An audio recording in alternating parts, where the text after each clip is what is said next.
মানুষের জীবনে এই অনন্তকালের যে দুঃখ দুর্দশা, যে ত্রিতাপ দগ্ধিত যন্ত্রণা, এর মূল কারণ ভগবৎ ভজন না করা, অন্য কোনো কারণ নয়। ভগবানের ভজন না করাই হলো সর্বদুঃখের, সর্ব অকল্যাণের, জন্ম মৃত্যু এই চক্র পরিভ্রমণের একমাত্র কারণ ভগবৎ ভজন না করা। ভগবৎ ভজন না করলে বড় প্রত্যাব্যয় হয়। শ্রী ভগবান স্বয়ং বললেন, যাদের আমি বিবেক দিয়েছি, বিচার দিয়েছি, সর্ব অগ্রগণ্য দেবদুর্লভ মনুষ্য জন্ম দিয়েছি, এই অবতারগণ শ্রী ভগবান ভজন করেছেন, যার আকাশে বাতাসে ভজন মহিমা অনুভূতি মেশানো, সেই ভক্তি স্নাত বঙ্গভূমিতে, এই ভারত ভূমিতে জন্মে মনুষ্য দুর্লভ ভজনযোগ্য দেহ পেয়েও, যারা বিচার বিবেক পেয়েও, যারা শ্রীধাম বৃন্দাবন পেয়েও, নবদ্বীপের মতো ধাম পেয়েও, যারা লীলা ক্ষেত্র পুরুষোত্তম ধাম পেয়েও, যারা বিগ্রহ রূপে, তুলসী রূপে, গঙ্গা রূপে, যমুনা রূপে, বৈষ্ণব রূপে, সাধু রূপে এসব সম্মুখে প্রাপ্ত হয়েও যারা ভগবৎ ভজন করে না, গোবিন্দ একটু অভিমান করে বলছেন, এরা দুষ্কৃতকারী। ন মাং দুষ্কৃত তিন, এরা দুষ্কৃতকারী। ভগবান আরো বলছেন, এরা মূঢ়, এরা অধম, মূর্খ। নরাধমম, এরা সমগ্র মনুষ্যকুলের মধ্যে, নরের মধ্যে অধম। কারণ মায়া অপহৃত জ্ঞানা, এদের মায়া অপহৃত করেছে এদের জ্ঞানকে, এদের চেতনাকে, এদের চৈতন্যকে, এদের বিবেককে ঢেকে দিয়েছে মোহমায়ার পদ্মা। এই জন্য এদের ভাব আসরিক ভাবাশ্রিতম। এরা ভোগী হয়ে গেছে, বিমূঢ় হয়ে গেছে, এরা অভিমানী হয়ে গেছে, এদের দেহাবেশ এসে গেছে, এরা নররূপী মানুষরূপী আসরিক ভাব আশ্রিত হয়ে গেছে। এর মূল কারণ যারা ভগবৎ ভজন করে না। গীতাতেই বলছেন ভগবান, বড় ক্ষতি হয়ে যাবে মনুষ্য জীবনে, বড় বড়শি প্রত্যাবায় হয়ে যাবে যদি ভগবৎ চরণে শরণ গ্রহণ না করি, ভজন না করি। ভজন না করলে বড় প্রত্যাব্যয় হবে। ভজন করা উচিত, কারণ যাদের জন্য ভজন করছেন না, এই দেহ, পুত্র পরিজন, সংসার, ভোগ আসক্তি, মায়া, এদের সম্পর্কে দত্তাত্রেয় ভগবান তার 24 গুরুকরণে একটি গুরুকরণ করেছিলেন উরনাভকে। উরনাভ মানে মাকড়সাকে। মাকড়সা দেখবেন তার গালের লালা দিয়ে শিল্পের মতো একটা জাল বিস্তার করে, যেটা আপনি আমি অত সুন্দর নিখুঁত জাল তৈরি করতে পারবো না, কিন্তু নিজের থেকেই করে। ওই জালেই সে প্রভুত্ব করে, রাজত্ব করে, সুখে থাকবে বলে, ভোগ করবে বলে জাল নির্মাণ করে। ওখানেই তার পুত্র পরিজন সজ্জন নিজজনকে নিয়ে সুখে বাস করে। কিন্তু ওর জানা ছিল না, যে সুখের জাল আমি বুনেছি, ওতে একদিন মরে পড়ে শুকিয়ে পড়ে থাকতে হবে।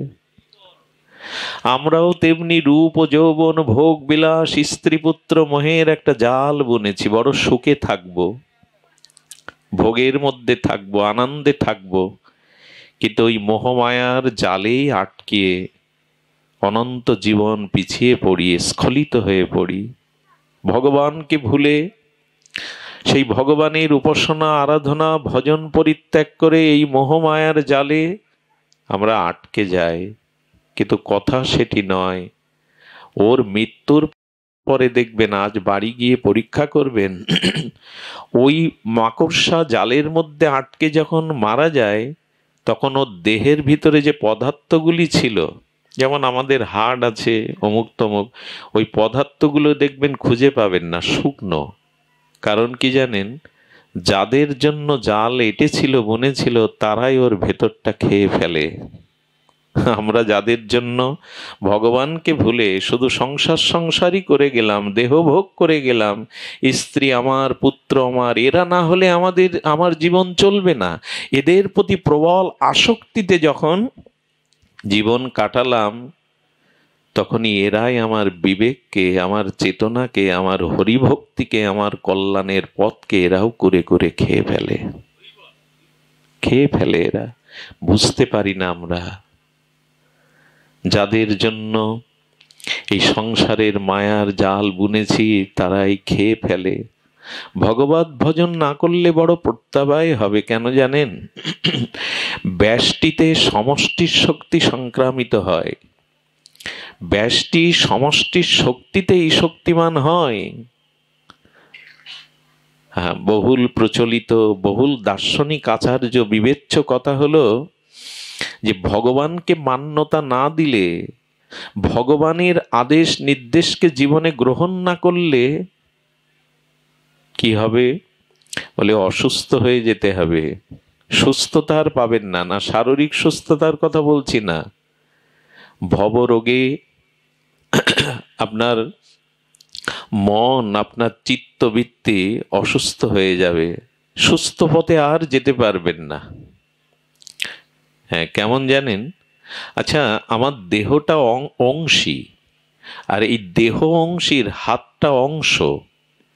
তো অংশীর নির্দেশ অংশ প্রতিপালন করবে, এটাই অংশের ধর্ম। আমি ভাগবত প্রবচনে কোনো বিষয়কে ইঙ্গিত করতে গিয়ে, বোঝাতে গিয়ে আমার অংশী দেহ হাতকে বলছে উত্তোলন করো, হাত উঠছে। আচ্ছা, আমি বলছি হাত তুমি ওপরে ওঠো, উত্তোলন করো, হাত উঠছে না, তার মানে হাত অসুস্থ, হাত অসুস্থ। যারা পক্ষাঘাতগ্রস্ত ব্যক্তি, যাদের হাত পা আর ক্রিয়া করে না, তারা হাত তুলতে চেষ্টা করলেও পারে কি?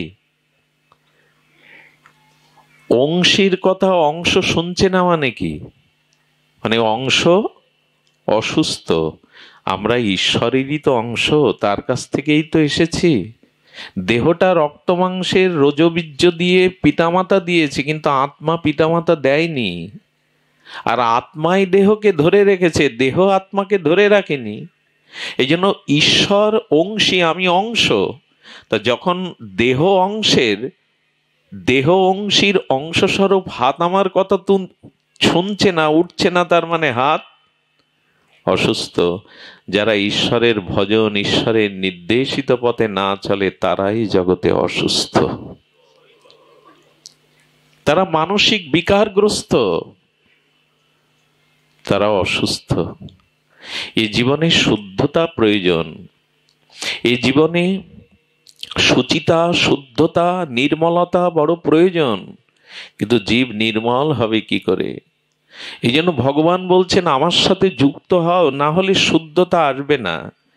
যে নদী সাগরের সাথে যুক্ত নয়, সে তো মরা নদী, স্রোতহীনা, তরঙ্গহীনা, মৃত নদী। ভগবানের সাথে যার যোগ নেই, সে তো একরকম মরাই। ভজন যার নেই, আত্মবিবেক যার নেই, আত্মজ্ঞান যার নেই, তিনি নিঃশ্বাস প্রশ্বাস নিলে কি হবে?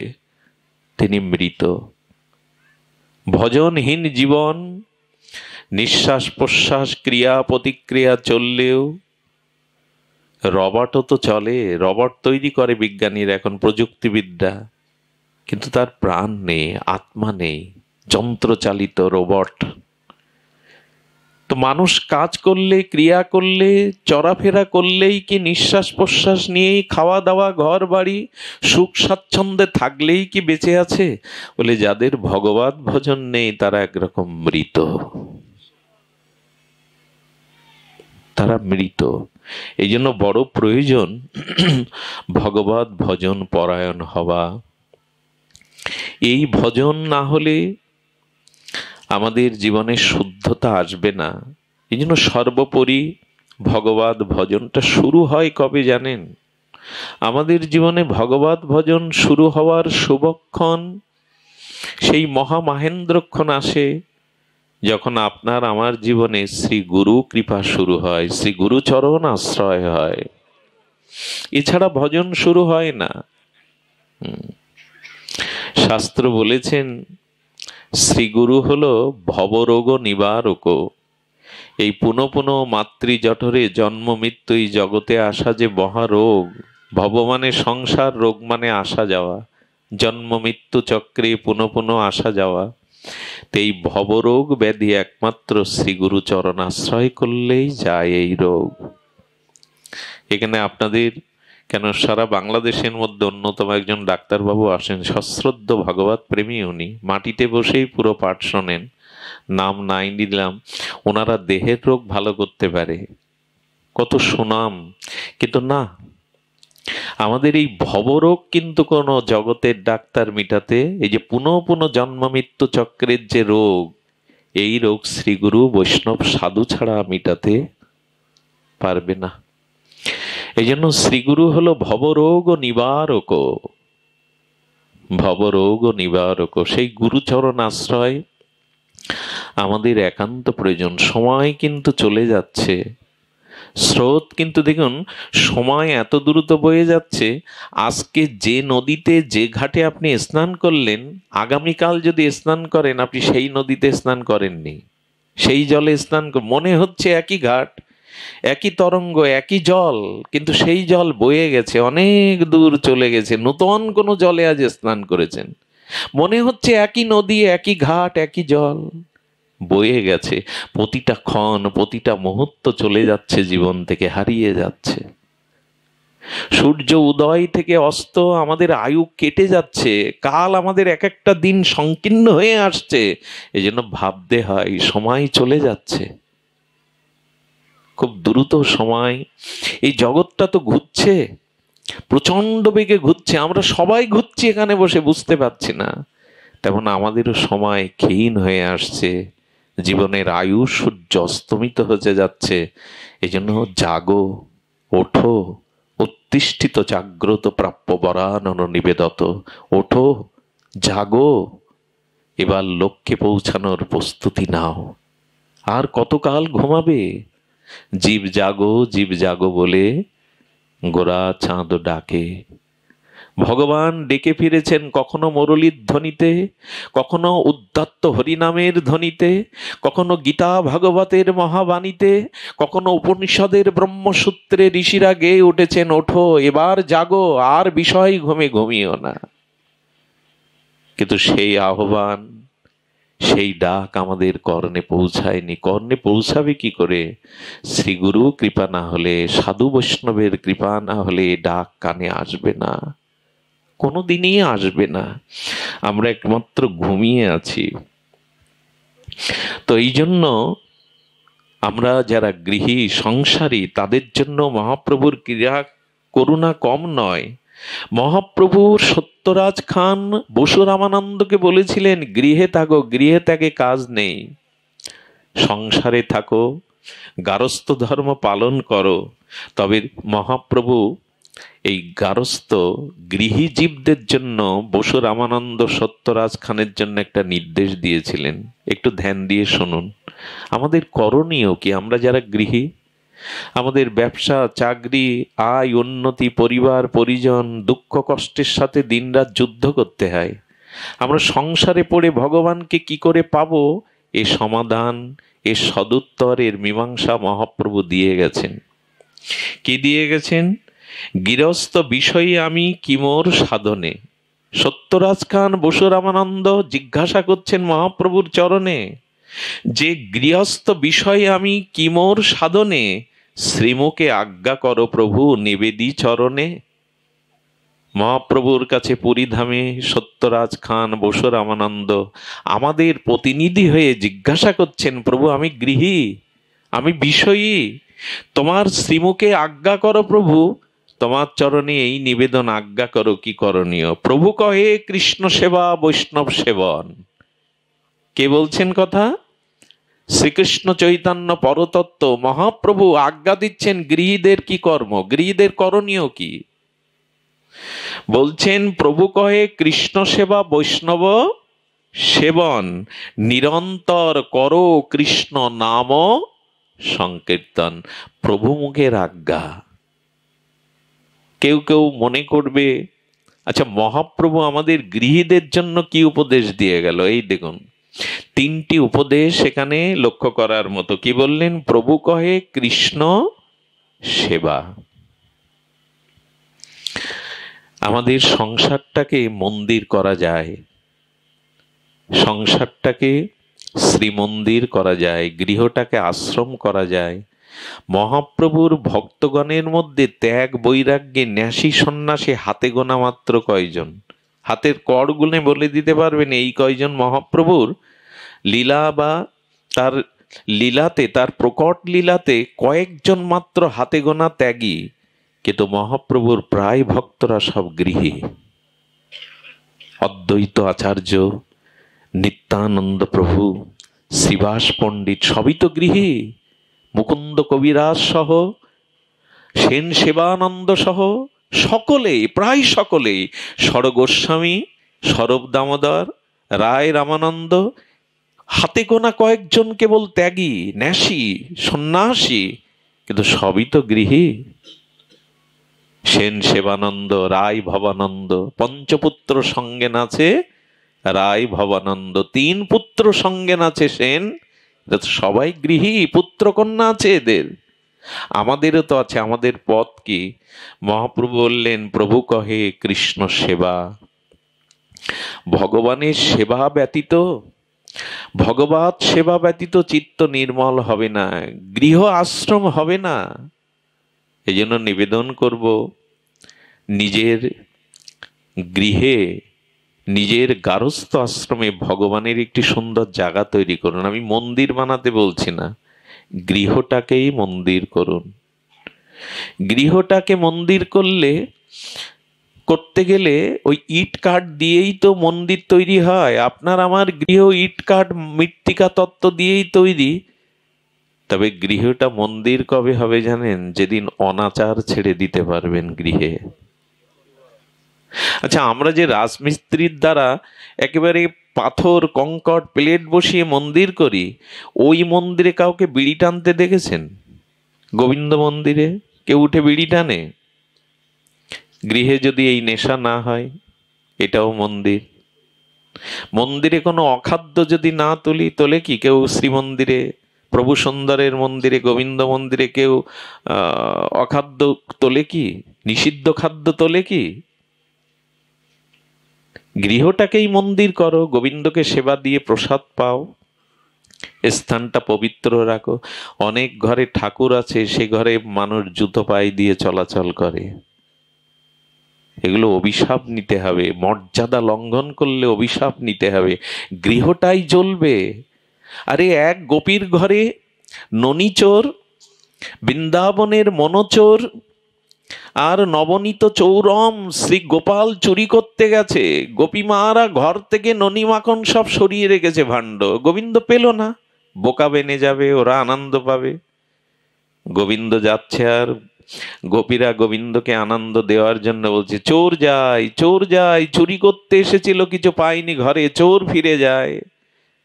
গোপাল পেছনে ফিরে তর্জনী গর্জন করে বললেন, আমার জন্য যে ঘরে কোনো উপচার সেবা থাকে না, আমাকে যে সেবা না দেয়, এরাই চোর। তোমরা এক একটা চোর, আমি চোর না।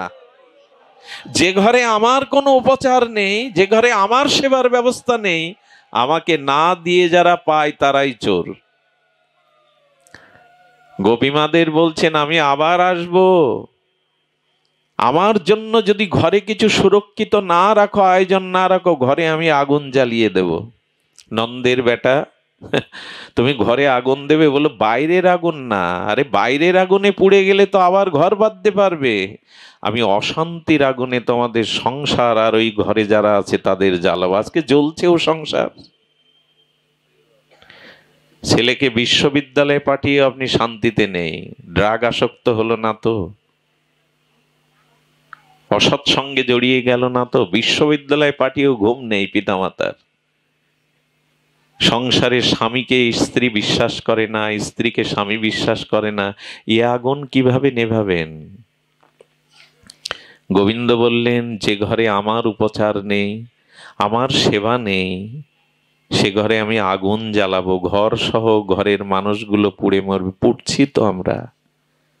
এজন্য সংসারে অনাচার ত্যাগ করা উচিত, পারস্পরিক সম্প্রীতি, বিশ্বাস, শ্রদ্ধা থাকা উচিত। তবে এটা মুখে বললে, আসরে বললে হবে না। যে বাড়িতে সকাল সন্ধ্যা ভগবানের প্রার্থনা কীর্তন হয়, একে অপরকে প্রণাম করে, সে বাড়িতে তো এই শান্তি বজায় থাকবে। কটা ঘরে হয় বলুন তো প্রভাতে, সন্ধ্যাবেলায় বউ ছেলে মেয়ে নিজজন পরিজনদের নিয়ে একটু ভগবানের নাম হবে, বড়দের ছোটরা প্রণাম করবে। শুধু মঞ্চেই যোগ্য হয় ৭২ প্রহার ৫৬ প্রহার, ঘরে হরি নাম হয় না। এই জন্য মহাপ্রভু বলে, অনাচার ছাড়ো, গৃহটাকেই মন্দির করো। না করতে পারলে শান্তি আসবে না। আমি গত কয়েকদিন আগে মনে এই ঘটনাটি বলেছিলাম। প্রভাতে উঠে কাল থেকে শুরু করে দিন ৪টে নিষেধাত্মক কাজ আর ৪টি বিধি কাজ। যদিও একই কথা বারবার আসে, তবু যদি কারো কাজে লাগে নতুন করে, সকালে উঠে ৪টে জিনিস কোনোদিন করবেন না, ওই গৃহে আগুন জ্বলবে অশান্তির। আপনি ডেকে আনবেন নরককে ঘরে। এটা ভাগবতীয় কথা, মন গড়া কল্পিত কোনো সিদ্ধান্ত নয়। সকালে উঠে কেউ দর্পণ বা আয়না দেখবেন না উঠেই, এতে আপনার ঘরে অভাব চলে আসবেই। সকালে উঠে দর্পণের সামনে নিজের মুখ নিয়ে যাবেন না। যদি পারেন ঘুম ভাঙার সাথে সাথে ওই গৃহ মাঝে যুগলের কোনো মহাপ্রভুর কোনো ইষ্টদেবের কোনো ছবির দিকে, বিগ্রহের দিকে দৃষ্টিটা দিয়ে চোখ খুলবেন। দ্বিতীয়ত, বিছানায় নিদ্রাভঙ্গের পরে পৃথিবীর সব থেকে শ্রেষ্ঠতম সময় সূর্য ওঠার ১.৫ ঘন্টা আগে, সূর্য ওঠার ১ ঘন্টা পরে, এই সময়টা আপনি যাবতীয় যা কাজ করবেন তা খুব সুখময় হবে।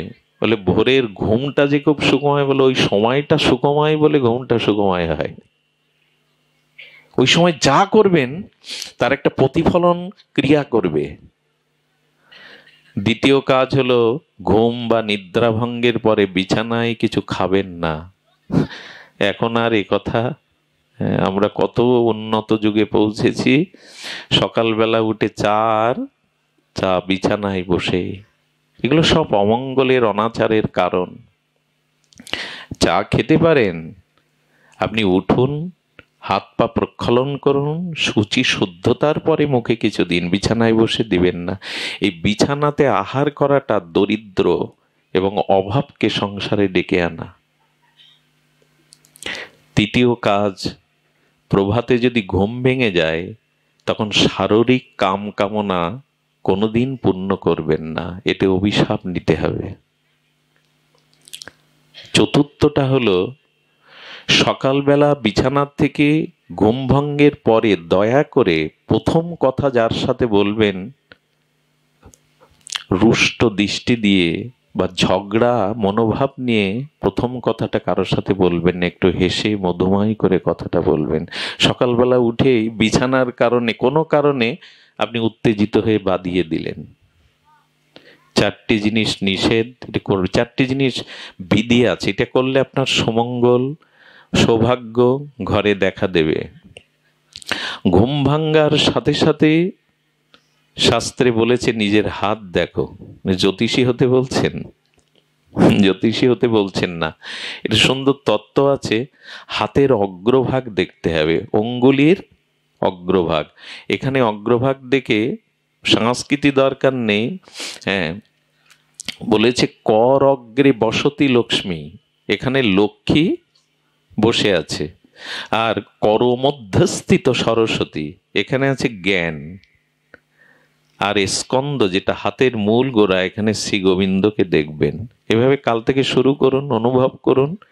এখানে শাস্ত্রে বলেছে লক্ষ্মী মানে কর্ম ঐশ্বর্য, সরস্বতী মানে জ্ঞান। আমার জ্ঞান কর্ম সারাদিন গোবিন্দ তোমাতে সমর্পণ করলাম। দ্বিতীয়ত, আপনি ঘুম থেকে উঠে মাটিতে বসুন্ধরায় মৃত্তিকায় আপনার পদবিন্যাসের আগে ধরিত্রী দেবী অর্থাৎ ভগবানের স্ত্রী, আমাদের মাতা ভূদেবী, ভগবানের দুই স্ত্রী, নারায়ণের শ্রীদেবী, ভূদেবী, এই ভূদেবী মাতা রূপে, বসুমাতা রূপে আমাদের ধারণ করে আছে। তাই মায়ের বুকে পা দেওয়ার আগে বসুমাতাকে প্রণাম করে মাটিতে পা দিয়েন। আপনার প্রথম পদবিন্যাসটা বসুমাতাকে স্মরণ করে দিবেন। তৃতীয় কাজ হলো, ঘুম থেকে উঠেই যদি বৃদ্ধ পিতামাতা গুরুবর্গ গৃহে থাকে তাদের চরণে গিয়ে প্রণাম করে আশীর্বাদ প্রার্থনা করবেন। চতুর্থ হলো, সকালবেলা পশু পাখি কোনো প্রাণী মানুষকে এক গ্লাস জল বা কোনো খাদ্য দিয়ে তবে মুখে খাদ্য নিবেন। করুন না, একটু করে দেখুন, জীবন বদলে যাবে। আমাদের ভারতীয় আর্য ঋষিরা বললেন, এগুলো দিয়ে দিন শুরু হোক তোমার। এই নিষেধগুলো এবং এই বিধিগুলো মেনে দিন শুরু করুন। মহাপ্রভু এই জন্য বলছেন, অনাচার ছেড়ে কৃষ্ণ সেবা করো। কি বলবো দুঃখের কথা, তিন বেলা আমরা যা আহার্য গ্রহণ করি তৎস্বরূপ বা তৎসম ভগবানকে দিয়ে পেতে হয়, নাহলে প্রত্যাব্যয় হয়। কত দুঃখের বিষয়, ব্যাগ ভর্তি করে নিজেদের চর্বচেষ্য লেজ্জ পেয়ে বাজার করি, অথচ গোবিন্দের কোনো আয়োজন, কোনোদিন ফল থাকে না, কোনোদিন মিশ্রি থাকে না। ভগবানকে শুধু মুখে মানলে হবে? আচ্ছা, ভালোবাসার দুটো লক্ষণ, আপনি যে কাউকে ভালোবাসেন দুটো লক্ষণে বোঝা যাবে। এই দুটো লক্ষণই প্রমাণ করবে যে আপনি কাউকে ভালোবাসেন। ভালোবাসার দুটো লক্ষণ, এক হলো তার কথা সর্বদা মনে পড়বে, আপনার তার কথা মনে পড়বে। শিশু যেমন ঘুম ভাঙার পরে মাকে খুঁজে বেড়ায়, ওর মনে পড়ে যায় মায়ের কথা, স্নেহবৎসল স্নেহবতী মায়ের কথা, তেমনি ভালোবাসার লক্ষণ হলো ভালোবাসার মানুষের কথা মনে পড়ে সর্বদা। দ্বিতীয় লক্ষণ হলো, যে যাকে ভালোবাসে তাকে হাতে করে সেবা করতে খুব স্বাদ হয়। দেখবেন যে যাকে ভালোবাসে তার মনে একটা অভিলাষ থাকে, কবে হাতে করে তাকে একটু। তো ভগবানের সেবা আজকাল অনেকেই মন্দির করে, বাড়ি করে টাকা দিয়ে লোক রেখে দেয়। আমার তো সময় নেই। ভগবত সেবা কখনো অন্যদের দিয়ে যদি সময় নিতান্তই না পান, করবেন কিন্তু প্রতিদিন একবার করে যাবেন, একটা করে তুলসী একটু প্রণাম 2 মিনিট করে আসবেন, তবু যেতে হবে। উদ্ধব সুদামা যেদিন দ্বারকায় গেল, দ্বারকাধীশ গোবিন্দ সুদামার চরণ জল করে দিয়েছিলেন নিজে। ভিখারি, হ্যাঁ ভিখারির মতোই তো, কাপড় ছেঁড়া, জোড়াতালি দেওয়া ধুতিটা, পায়ে পাদুকা নেই। সুদামার চরণ জল গোবিন্দ নিজে করে মাথায় চরণ জল নিয়েছিলেন, পান করেছিলেন। তোমার সখা, তোমার বন্ধুর চরণ জল করছো কেন? বলে, না, গৃহে যে এসেছে সুদামা পরম ভক্ত, শুধু বন্ধু নয়, আমি ভক্তের চরণ জল করছি। এই জন্য শাস্ত্রে কি বলেছে, যে মহাপ্রভু বলছেন, প্রভু কহে কৃষ্ণ সেবা। অবশ্যই আপনাকে একটু, যত ব্যস্ত থাকেন, চাকরি বাকরি বাণিজ্য যাই করেন, সকালে স্নান করে একটা ফুল তো গোবিন্দ চরণে দিয়ে প্রণাম করতে পারেন। এইটুকু তো তার সামনে যেতে পারেন। সব ভুলে গেছে। আমি সকল কাজের পাই হে সময়, তোমারে ডাকিতে পাইনি। আমি চাহি দ্বারা সুত সুখ সম্মিলন, তব সঙ্গ সুখ চাইনি। আমি কার তরে দেই আপনা বিলায়ে, ও পদ তলে তো বিকাইনে। আমি কত কি যে খাই ভস্য আর ছাই, তব প্রেমামৃত খাইনে। আমি কত গান গাই মনের হরষে, তোমার মহিমা গাইনে। আমি বাহিরের দুটো আখি মেলে চাই, জ্ঞান আখি মেলে চাইনে। আমি কার তরে দেই আপনা বিলায়ে, ও পদ তলে তো বিকাইনে। আমি কতই যে করি পর্যটন, তোমার চরণও চাই না। কবির অনুভব হলো, আমি সকল কাজের সময় পাই, শুধু তোমাকে ডাকতে সময় পাই না। এ যেন আমাদের জীবনে না হয়। এই যেন আমাদের জীবনে একটু সময় ব্যয় করুন ভগবানের জন্য। হ্যাঁ, তার কাছে যান, কৃষ্ণ সেবা। পরেরটা কি বললেন? বৈষ্ণব সেবন। দেখুন, কৃষ্ণ সেবা সহজ না, এটা অনেক সদাচারের ব্যাপার, সময়ের ব্যাপার। প্রভুকে বলল, প্রভু যদি কৃষ্ণ সেবা যথাযথ না করতে পারি তাহলে একটু ফুল জল দিয়ে প্রণাম করো, এই ধূপদীপ জ্বালে একটু প্রণাম করো, কিন্তু তোমাকে অবশ্যই বৈষ্ণব সেবা করতেই হবে যদি গৃহী হও। গৃহীর প্রধান কাজ কৃষ্ণ সেবার থেকে বড় বৈষ্ণব সেবা। এটা এখন হারিয়ে গেছে। যে গৃহে সাধুর চরণ ধুলি পড়ে না, যে গৃহে বৈষ্ণবের পদার্পণ হয় না, তাকে গৃহ তার শ্মশান ভূমি। খুব মনে পড়ে বৈষ্ণবকে কিভাবে সমাদর করতে হয়। কৃষ্ণ যেদিন সুদামাকে বিদায় দিচ্ছে না, বড় মার্মিক কথা, একটু হৃদয় দিয়ে শুনুন। কৃষ্ণ যখন সুদামাকে বিদায় দিচ্ছে, তখন সুদামা নগ্ন পায়ে এসেছিল, খালি পায়ে যাচ্ছে। হঠাৎ ভাগবতোত্তম জ্ঞানবরিষ্ঠ উদ্ধব এসে বলছেন, বাসুদেব ভগবান, তোমার সখা সুদামা তোমার দুয়ারে এলো, এক জোড়া পাদুকা দিতে পারোনি ওকে, বন্ধুকে? এই কত দীর্ঘ পথ, এই নগ্ন পায়ে কত কণ্টকাকীর্ণ হবে, কত কাকর ফুটবে, তপ্ত বালিতে পা দেবে, তুমি একটা পাদুকা দিতে পারলে না? আচ্ছা বাসুদেব, তুমি তো অনেকগুলো রথ, তুমি দ্বারকাধীশ, তুমি তো একটা রথে করে তোমার সুদামা বন্ধুকে পাঠাতে পারতে, সে হেঁটে যাচ্ছে কেন? প্রশ্নটা তো যথার্থই যথার্থ আছে, প্রশ্নটার মধ্যে যুক্তি আছে। কৃষ্ণ উদ্ধবের সামনে চোখে জল এনে যে কথা বলেছিলেন, তা বৈষ্ণব সেবার, মহৎ সেবার, ভক্ত সেবার বড় দৃষ্টান্ত।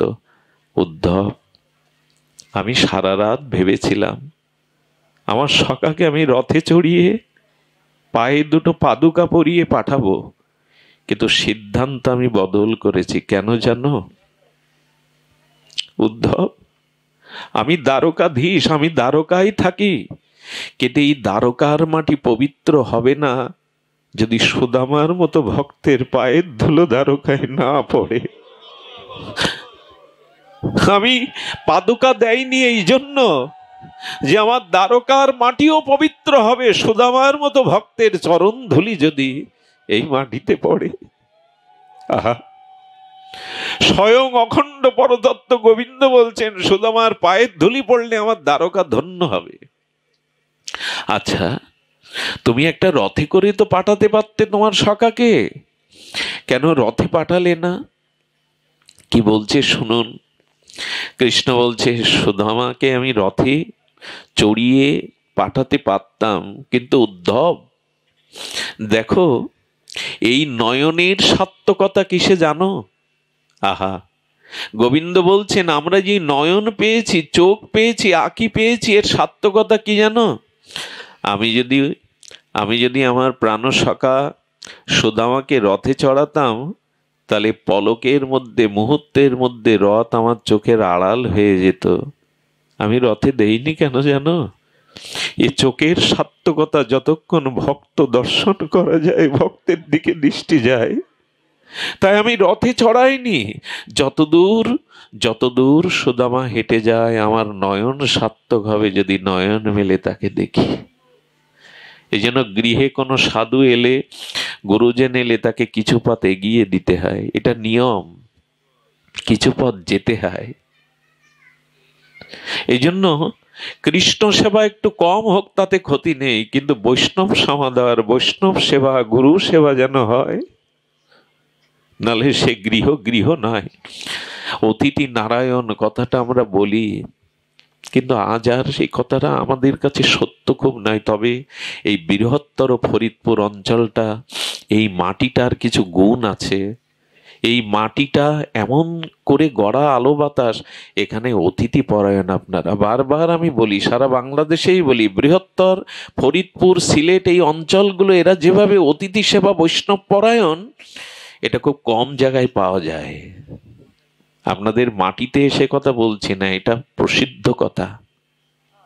আমরা পারিনি আপনাদের মতো অত বিস্তার, বড় হৃদয় নিতে। এই জন্য মহাপ্রভু বললেন, কৃষ্ণ সেবার থেকে বৈষ্ণব সেবা বড়। যদি কেউ কৃষ্ণ সেবা না করতে পারো, তাহলে বৈষ্ণব সেবা একাধারে আমার এবং ভক্তের সেবা একই সাথে। ব্রহ্মাজি প্রশ্ন করছেন গোবিন্দের কাছে, প্রভু, ভক্তরা এই যে উপাচার তোমার সম্মুখে দেয়, তুমি জিহ্বায় আস্বাদন করো। আমরা তো ভোগ লাগাই, সেই ভোগ উপাচার গোবিন্দ কি জিহ্বায় রসাস্বাদন করে? ব্রহ্মাকে গোবিন্দ বললেন, আমার সম্মুখে যে উপচার ভক্তগণ রাখে, আমি দৃষ্টি দিয়ে তা গ্রহণ করে প্রসাদ করে দিই। বলে, তাহলে দেওয়ার সার্থকতা কোথায়?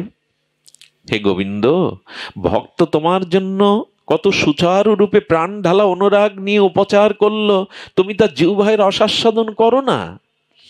গোবিন্দ বললেন, করি না তা নয়, করি। কখন জানো? যখন কেউ আমার ভক্তকে সেবা দেয়, আমার সাধু গুরু বৈষ্ণব ভক্তের জিহ্বায় বসে আমি রসাস্বাদন করি।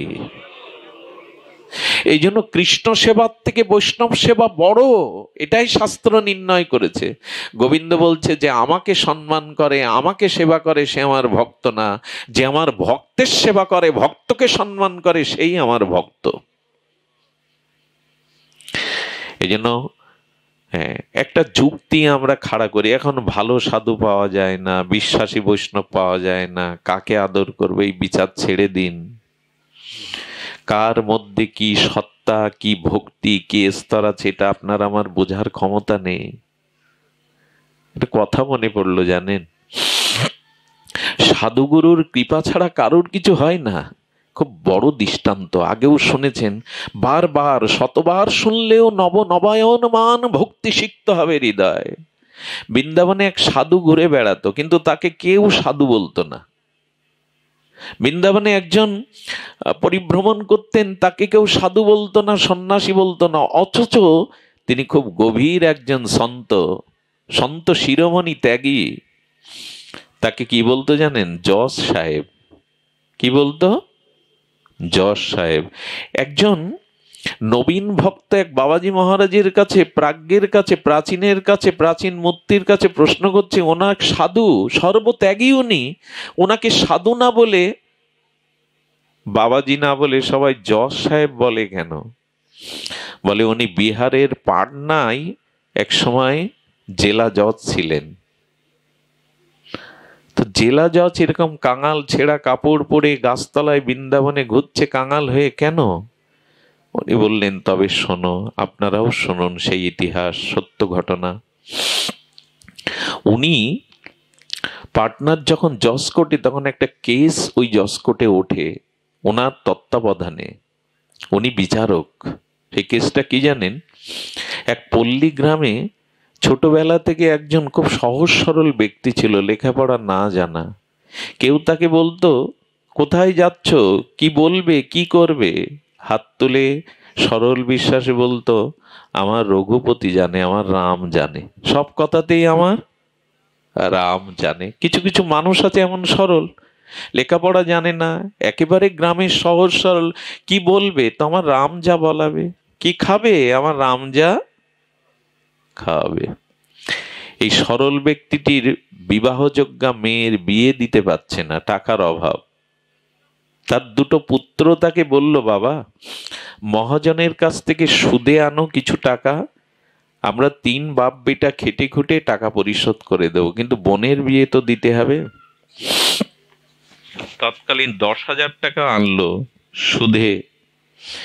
1 বছর 2 বছর পরে এই 3 বাপ বেটা খেটে খুটে সব কিছু তাদের সংকোচন করে সেই টাকা যখন শোধ দিয়ে এলো, তখন বলছে, সই করে দাও। বলে, আমার রাম জানে, আমি তো সই জানি না। ওনার মাথায় তখন দুষ্ট বুদ্ধি চেপে গেছে, তো মূর্খ, এ তো সই জানে না। উনি টাকাটা মূল খাতায় জমা করে, যে এগ্রিমেন্ট ছিল, যেটাতে লেখা ছিল, তাতে বলতে সই করবে না। বলে, আমার রাম জানে, সবই রাম তার। তখনই ওর মাথায় চালাকি এলো, এগ্রিমেন্টে সইটা না করাতে 1 সপ্তাহ পর কেসটুকে দিয়েছে যে সময় মতো উনি টাকা পরিশোধ। এই কেসটাই এই জজ সাহেবের এগ্লাসে উঠেছে। সাহেব বলতে তিনি সনাতনী হিন্দু। তো কেস যখন উঠেছে, ওনার নামে নোটিশ এসেছে, সেই নোটিশ রামের পায়ে নিয়ে বলছেন, এটাও তো তুমি জানো, এটাও তো তুমি জানো ওই সহজ সরল গ্রামের রামচরণে আত্মসমর্পণকারী লোকটা উঠেছে ধর্মাবতার, আমি টাকা ওনাকে শোধ করে দিয়েছি। জজ যারা হয় তাদের তো একটা অনুভূতি দূরদৃষ্টি থাকে, নাহলে ও চেয়ারে বসতে পারে না। পক্ষপাতিত্ব আছে, কিন্তু তাদের একটা যোগ্যতা থাকে। তো মুখ দেখে বুঝছেন লোকটা সরল, একে ঠকাচ্ছে না তো মহাজন। তখন বলছে, আচ্ছা তুমি যখন টাকা পরিশোধ করো তোমাদের দুজনার মাঝখানে কেউ ছিল? উনি হেসে একগাল বললেন, আমার রাম ছিল, সবই তো তার। জজ সাহেব তখন মনে করেছে রাম নামের কোনো তৃতীয় ব্যক্তি, রঘু নামের কোনো তৃতীয় ব্যক্তি ওখানে হয়তো উপস্থিত ছিল। 15 দিন পর কেসের নূতন তারিখ নির্ধারণ করে উনি গ্লাস থেকে নেমে গিয়ে বলছেন, লোকটাকে বড় সরল মনে হয়েছে। ওনার পেশকারকে বলছেন, আমি খরচ দিচ্ছি, যে রঘুর কথা বলেছে সেই রঘুকে হাজির করবে তো আগামী দিন। আমার মনে হয় লোকটাকে ফাঁসাচ্ছে মহাজন। কি বলবো আপনার, ওই পেশকার 2 দিন আগে, হাজিরার দিনের 2 দিন আগে গ্রাম চষে বেরিয়েছে, ওখানে রঘু নামের, রঘু মানে তো সেই রামচন্দ্রের কথা বলেছে, কে পাবে? কিন্তু এক মন্দিরে বসে বসে জয় রঘুপতি জয় রঘুপতি জপ করছিল। বললেন, এই রঘুপতি বলছে মানে এই হবে, আমি আর কত ঘুরবো? গিয়ে বললেন, আপনি দয়া করে একটা সই দিন তো, এই সইটা দিন, এটা দিন, যা হয় হবে, আপনার কিছু হবে না বলছে। একরকম জোর করেই তার সই নিয়ে নোটিশটা ধরিয়ে দিল। আর মেয়ের বিয়ের পরে এই সরল লোকটা রামের মন্দিরেই সেবক ঝাড়ু দিত, রাম রাম করতো, সিয়ারাম সিয়ারাম করতো, বাড়ি ফিরে যায়নি। ওর দিকে তাকিয়ে বলছেন, এই দেখ, তোর জন্য আজকে প্রভুর নামে নোটিশ এসেছে। সবাই ধূপ ধীপ ফল মূল আনে রামের জন্য, ভগবানের জন্য, আজ তোর কারণে প্রভুর নোটিশ এসছে। কালকে কোডের দিন।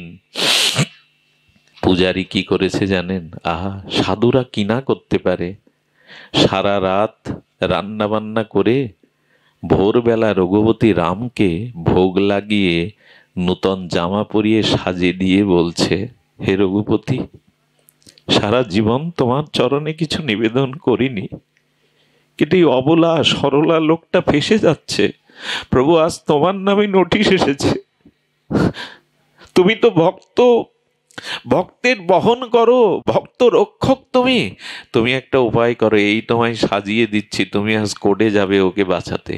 পূজারি নিবেদন করে দিয়েছে। কি বলবো, ও তো সরল, উঠেছে কোর্টে। তখন ঘোষণা হচ্ছে, রঘুপতি হাজির হো। যে ডাকে না একজন সাক্ষীকে, সঙ্গে সঙ্গে তেজময় দীপ্ত এক বৃদ্ধ সমস্ত কোডের এক্লাস আলো করে ঢুকে বললেন, ধর্মাবতার, আমি রঘু, আমি সাক্ষী। কাঠ গড়াই উঠেছেন। জজ দেখছেন, কোনো মানুষের এমন জ্যোতি হতে পারে, কণ্ঠ এত মধুর হতে পারে। সারা কোর্ট এগ্লাসটা দিব্য গন্ধে ভরে গেছে। হাত জোড় করে বললেন, আমি সাক্ষী, আমি ছিলাম। বললেন, মহাজনের মূল খাতাটা গদি থেকে আনান, ওখানে মূল খাতায় জমা করা আছে। ওকে ফাঁকি দেবে বলে এগ্রিমেন্টে সই করেনি, মূল খাতাটা আনান।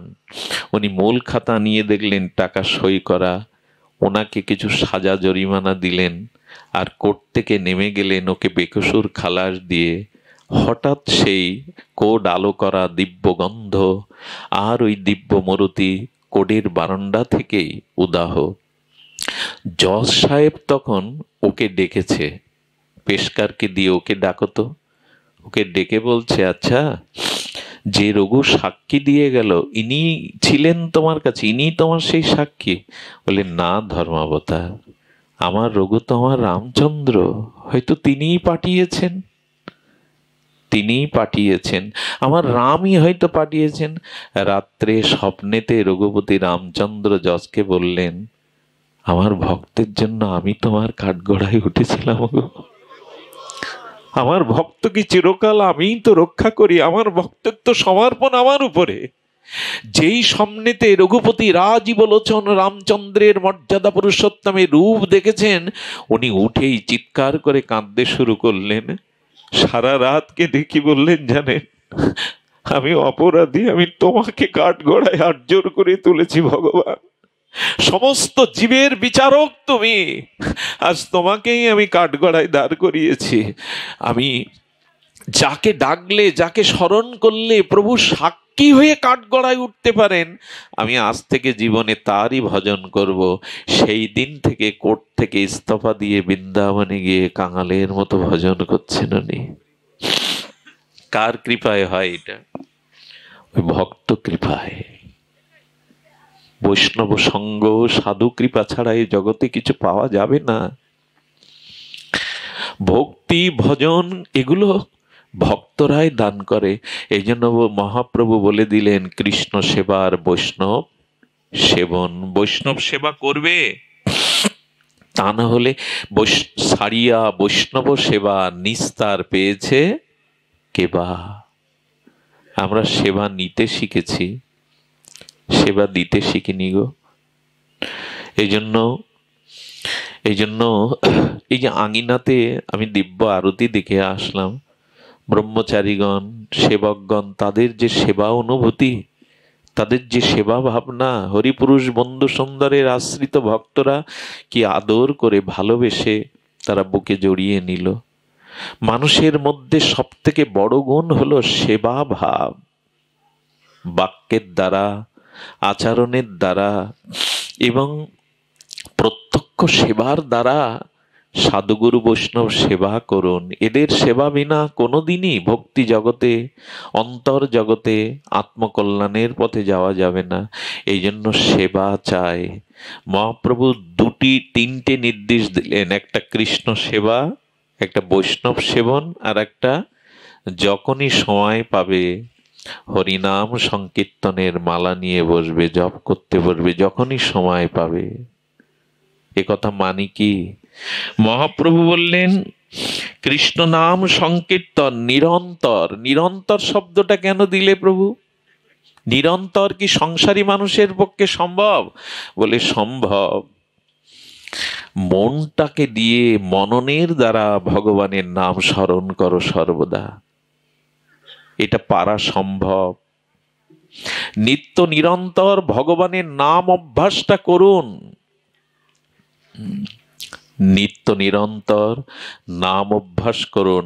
এক সময় আপনি নাম করতে করতে নিত্য নিরন্তর নাম অভ্যাস হয়ে গেলে, আচ্ছা, অনেক ভক্তকে দেখেছি, নামনিষ্ঠ ভক্তকে দেখেছি, মৃত্যুর সময় স্মৃতিশক্তি থাকে না, বোবা হয়ে যায়, কথা বলার শক্তি হারিয়ে ফেলে, বাক শক্তি, কানে শুনতে পায় না, অথচ সারা জীবন ভগবানের নাম করেছে, এখন বাক শক্তি নেই, কর্ণে নাম দিলেও শুনতে পাচ্ছে না, তার কি হবে?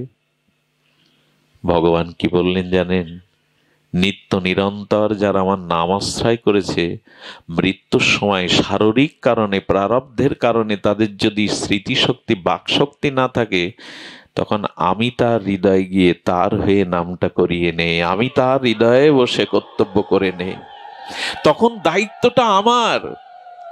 সে সারা জীবন আমাকে নিত্য নিরন্তর স্মরণ করেছে, এখন দায়িত্ব আমার, আমি তার হৃদয়ে গিয়ে তার হয়ে নামটা নিয়ে দেই।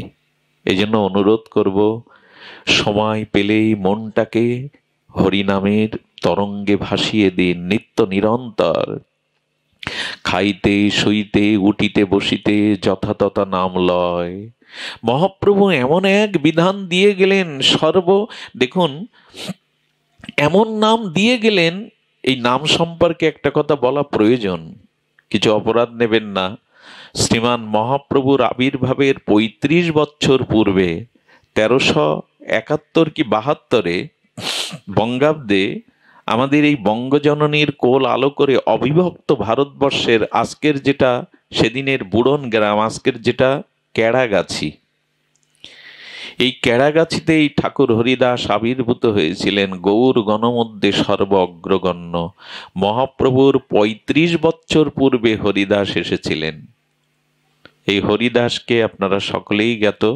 ইনি ব্রহ্ম হরিদাস, অর্থাৎ ব্রহ্মায় হরিদাস রূপে এসেছিলেন। ওনার মধ্যে প্রহ্লাদ মহারাজেরও আবেশ ছিল। এখন হরিদাসকে অগ্রে মহাপ্রভু পাঠালেন কেন? খুব গভীর একটা সিদ্ধান্ত লুকিয়ে আছে, ধ্যান দিয়ে শুনুন। বিশেষত কলিযুগে যারা খুব জ্ঞানী হয় না, যারা খুব শাস্ত্রজ্ঞ হয়, জ্ঞানী হয়, এরা প্রায় জ্ঞানমার্গে চলে যায়, নির্বাণ মার্গে চলে যায়, বেদ মার্গে চলে যায়।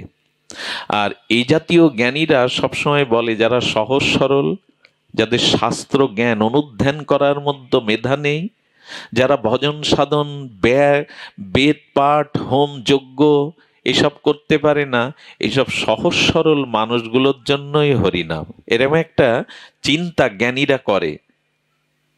বোঝা যায় কি কথা? যারা বেদজ্ঞ, যারা নির্বিশেষবাদীর আরাধনা করে।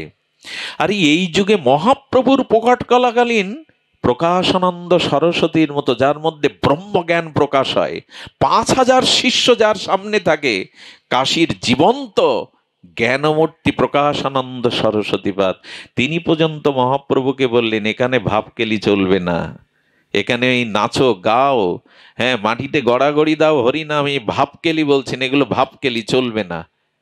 ব্রহ্মজ্ঞ পুরুষ, তাও চিনতে পারছে না নাম। বললেন, কি ভাবকেলি করে হাসো গাও? শ্রীকৃষ্ণ চৈতন্য, তোমাকে দেখলে শ্রদ্ধা হয়, নারায়ণ সম তোমার তেজ গুণ, কিন্তু তুমি ভাবকেলি করো কেন? নাচো গাও, কাঁদো, গড়াগড়ি যাও, কীর্তন করো কেন? সন্ন্যাসী হয়েছ, আমাদের সম্প্রদায় ভুক্ত হয়েছ, তুমি বেদ পাঠ করবে, শাস্ত্র আলোচনা করবে। জ্ঞানীদের এরকম একটা ধারণা, যারা হরিনাম করে এদের শাস্ত্র জ্ঞান নেই, এরা সাধারণ, এই জন্য এরা হরিনাম করে, এই তো কঠোরতা কিছু নেই। খবরদার, এ কথা চিন্তা করলে নাম প্রভুর চরণে আপনি অপরাধী হয়ে যাবেন। এই প্রকাশানন্দ শেষে কেঁদে বাঁচেনি, মহাপ্রভুর চরণে সব বিসর্জন দিয়ে হরিনাম আশ্রয় করেছিলেন। আর একজন ছিলেন সর্বভারতীয় অন্যতম সার্বভৌম পণ্ডিত, তার পাণ্ডিত্যে সারা ভারতের ভূমি প্রকম্পিত, রাজ পণ্ডিত সার্বভৌম। তিনিও নিমাইকে দেখে বললেন, আরে নিমাই, তুমি অল্প বয়সে সন্ন্যাস নিয়েছ, আসো, সন্ন্যাসীর ধর্ম বেদ পাঠ করা, ব্রহ্মের নির্বাণ আলোচনা করা, এসো আমি তোমাকে বেদ পড়ে শোনাচ্ছি। মহাপ্রভুকে বলছেন, কত বড় অভিমান পাণ্ডিত্যের! বালক মনে করেন। মহাপ্রভুকে 7 দিন বেদ পাঠ করে শোনালেন। মহাপ্রভু হ্যাঁ হু কিছু বলে না। আচ্ছা, কাউকে আপনি কিছু শোনাচ্ছেন, তো যদি হ্যাঁ না বলছেন, শ্রীকৃষ্ণ চৈতন্য, আমি যে বেদ পাঠ করছি তো তুমি বুঝতে পারছ, আর বুঝতে না পারলে কোনো জিজ্ঞাসা তো করছো না। বলেন, আপনি হয়তো পাঠ করছেন, কিন্তু আপনার অর্থটা আমার কাছে আস্বাদিত মনে হচ্ছে। এত বড় সাহস তোমার, আমার বেদ পাঠে ভুল ধরছ, তোমার কাছে আচ্ছাদিত মনে হচ্ছে। মহাপ্রভু সেই দিন একটা শ্লোকের 60 রকম সিদ্ধি হইবে সবার, সর্বক্ষণ বলইতে বিধি নাহি আর, সর্বসাধন শিরোমণি হরিনাম। এই জন্য সনাতন ধর্মের কেউ জন্মালে, এখন তো উলোধ্বনি আর হরিনাম কানে দেয়া হয় না, কিন্তু উচিত হলো জীবনের প্রথম শব্দ যেন হরিনাম হয়ে কানে যায়, আর জীবনের অন্তিম শেষ শব্দও যেন হরিনাম হয়ে কানে যায়। আমাদের জন্ম থেকে মৃত্যু পর্যন্ত এই হরিনামই সার। এই জন্য হরিদাস ঠাকুরকে ব্রহ্মাকে পাঠিয়ে মহাপ্রভু জগৎকে শেখালেন, জানালেন, ব্রহ্মা যদি হরিনাম পরায়ণ হয়, বেদ ব্যক্ত হয়, তুমি কেন পিছিয়ে আছো? এই জন্য মা পড়লেন, সময় পেলেই নামের মালা নিয়ে বসবেন। লুডু নিয়ে বসে কি হবে আমি জানি না, তবে মালা নিয়ে বসলে কাজ হবে। লুডু খেলতে খেলতে দেখেছি সাপ লুডু, সাপের মাথায় গুটি গেলে আবার ওই খেলা আমাদেরকে নিচে নামাবে, গ্রাস করে নেবে। নামের মালা নিয়ে খেলুন, হরিনাম নিয়ে প্রেমানন্দে খেলুন, হৃদয়ে এই নাম নিত্য নিরন্তর নিন। হরিদাস ঠাকুর 22 বাজারে বেত্রাঘাত খেতে খেতে রক্তাক্ত শরীর, সমস্ত রাঙা হয়ে যাচ্ছে মাটি, কিন্তু হরিদাস ঠাকুর পরম আনন্দে হাসছেন আর নাম নিচ্ছেন। 22 বাজারে যাকে বেত্রাঘাত করায়, সে হেসে হেসে নাম নিতে পারে? আমার কি মনে হয় জানেন, ঘরের মধ্যে চেয়ারে বসে চাদর গায়ে দিয়ে মালা নিলে মনে হয় 22 বাজারে বেত্রাঘাত আমার পিঠে পড়ছে। অথচ হরিদাস ঠাকুর ওই ব্যথার মধ্যেও নাম নিয়ে যাচ্ছেন, জগৎকে দেখাচ্ছেন, আর যাই করো এই নাম ক্লান্তি হরা, এই নাম সর্ব আনন্দদায়িনী। হ্যাঁ, নাম চিন্তামণি, নাম পূর্ণ, নাম অভিন্ন আত্মানমিন। নাম ও চিন্তামণি স্বরূপ এই নামটাকে রেখে দাও, নামকে নিত্য নিরন্তর গ্রহণ করেছেন মহাপ্রভু। তাহলে গিরিদের জন্য কি উপদেশ দিলেন? কৃষ্ণ সেবা, বৈষ্ণব সেবন, নিরন্তর হরিনাম সংকীর্তন। এখন নিজের কাছে প্রশ্ন করতে হবে, আমি গৃহী, আমি মহাপ্রভুর এই নির্দেশিকা কতটুকু পালন করছি? আমি কতটুকু আমার স্বীয় জীবনে মহাপ্রভুর এই বাণীকে আমি পালন করছি? সময় বেশি নেব না, যেহেতু এটা প্রায়ত আত্মপারলৌকিক কল্যাণ, এই জন্য একটু আমরা সামান্য ঠাকুর হরিদাসের কথা এখানে আস্বাদনের আনব।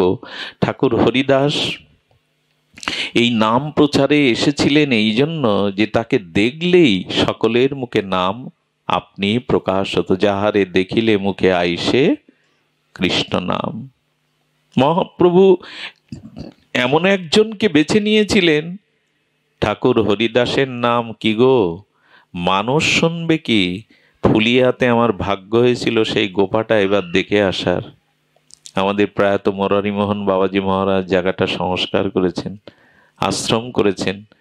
ওখানে গিয়ে দেখে এলাম ঠাকুর হরিদাসের নাম শোনার জন্য বড় এক সাপও ঠাকুরের মাটির তলে বসে বসে নাম শুনত।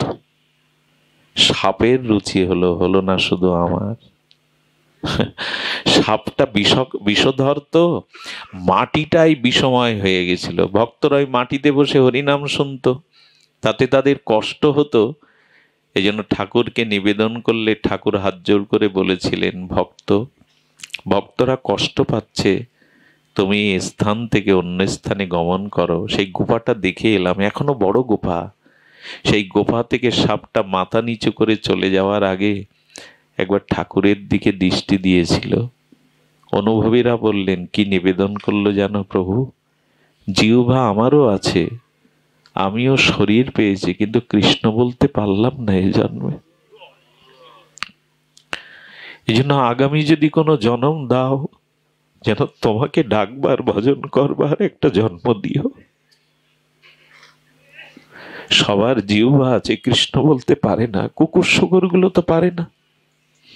সব প্রাণীর জিহ্বা আছে, কেউ তো পারে না। মানুষের জিহ্বাটা হরি নামের জন্য দেওয়া, হরি নামের জন্য দেওয়া। রাধাকুণ্ডে গেলে বোঝা যায় কি নাম নিষ্ঠা তাদের। তারা নিঃশ্বাস প্রশ্বাসে জীবনের সব থেকে একটা জিনিস নিত্য নিরন্তর চলে, সেটা হলো নিঃশ্বাস প্রশ্বাস। এটা যদি বন্ধ হয়ে যায়, এটা যদি কিছুটা স্বাভাবিক গতি হারিয়ে ফেলে, তখন মানুষ কষ্ট পায়। আমার মনে হয় মহাপ্রভু বলতে চেয়েছেন, এই নিঃশ্বাস প্রশ্বাসের নামটা নিতে থাকো, নিত্য নিরন্তর নিতে থাকো। এক মহাপুরুষ চলেছেন বৃন্দাবনের পথে, তার ব্যাগটা ভারী হওয়াতে আর একজন সাধু নিয়ে গাছতলায় বসে বাবাজি ওই নাম করতে করতে যখন একটু ঝিমাচ্ছে, হঠাৎ দেখছেন ওনার নাক দিয়ে নাম প্রকাশ হচ্ছে। ভাবা যায়, নাক দিয়ে। মানে এমন নাম ভেতরে চলছে যে নাক মুখ লোমকূপ দিয়েও নাম প্রকাশ হচ্ছে। উনি দূর থেকে প্রণাম করে বললেন, ধন্য বাবা, ধন্য, তোমাদের ঘুমের মধ্যেও নাসিকা দিয়ে নাম প্রকাশ হয় সমস্ত। একবার বৃন্দাবনে হাল চাষ করতে গিয়ে একটা বুকের পাঁজর পাওয়া গিয়েছিল, কিন্তু অদ্ভুতভাবে সমস্ত পাঁজরে হরে কৃষ্ণ নাম লেখা। বাবাজি মহারাজদের কাছে গেলে বললেন, এত নাম করেছে, এত নাম করেছে যে ওনার হৃদয়ে হাড়ের মধ্যে নাম অঙ্কিত হয়ে গেছে, দিব্য নাম। সনাতন গোস্বামী এক বৃক্ষতলে বসে কিছুদিন নাম করেছিলেন।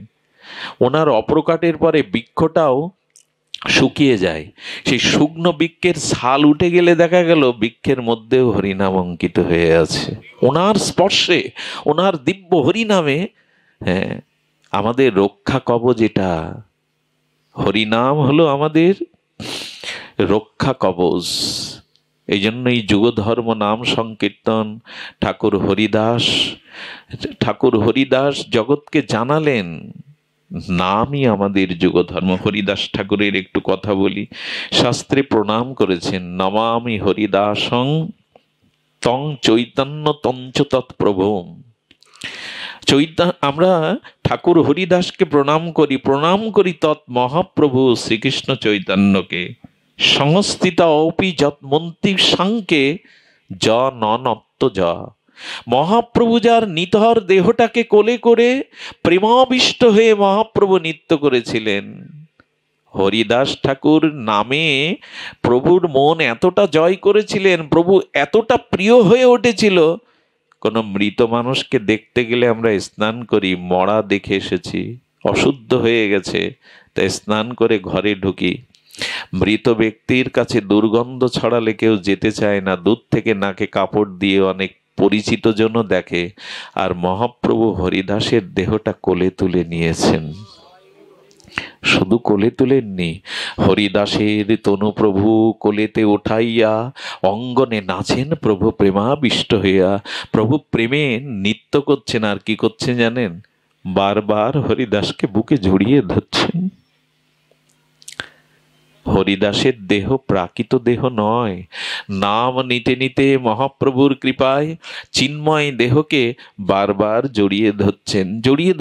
আর কি বলছেন জানেন?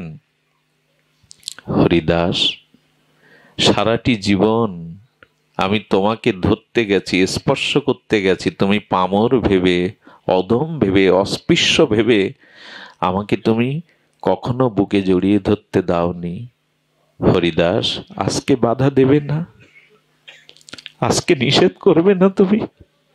শোনো হরিদাস, আজ তোমার ইচ্ছা পূরণের দিন শুধু নয়, আজ আমার ইচ্ছাও পূরণের দিন। আমি এই তোমায় বুকে নিয়েছি হরিদাস। কাকে ভালোবাসতে হয়? ভগবানকে ভালো না বাসলে বড় ভুল হয়ে যাবে গো। এই দেখো, ভক্তের ভগবান হরিদাসের তনুপ্রভু কোলেতে উঠাইয়া কেন তুলবে না হরিদাসকে?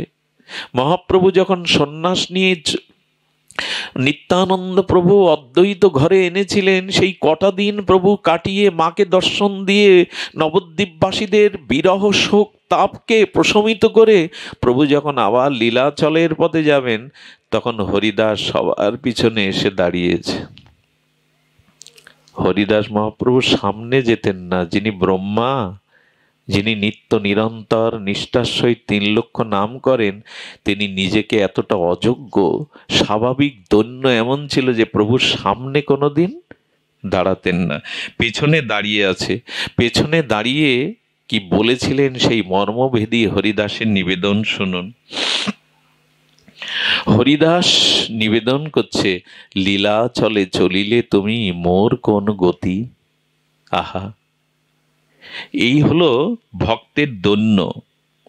লীলা চলে চলিলে মোর কোন গতি। হরিদাস যেন বললেন, আমি যদি মিন হই, মাছ হই, তুমি তো জল, তোমা ছাড়া তো আমার কোনো গতি নেই।